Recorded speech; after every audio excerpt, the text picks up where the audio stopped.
আসসালামু আলাইকুম বন্ধুরা, আশা করি আপনারা সবাই ভালো আছেন। আমরাও ভালো আছি।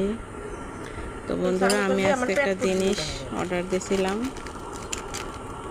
কিছুদিন আগে অর্ডার দিয়েছিলাম। তো এটা আজকে আসছে। তো এখন আমি এটা খুলতেছি, দেখি জিনিসটা আসলে কেমন আসছে।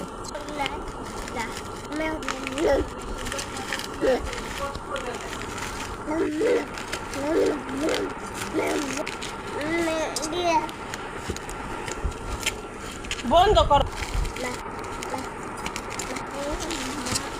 কেমন কেমন যেন লাগতেছে, খুলতেছি আর আমার ভিতরে একটা কেমন কেমন আনন্দ কাজ করতেছে। আমি একটা জিনিস অর্ডার করলাম, এটা আবার হাতে পাইছি, হাতে পায়ে এখন খুলতেছি, এটার আনন্দই আলাদা। তো বন্ধুরা, আজকের ভিডিও এই পর্যন্তই। যদি আমার ভিডিও ভালো লাগে আপনারা সাবস্ক্রাইব করবেন। আপনারা সবাই ভালো থাকবেন। টাটা।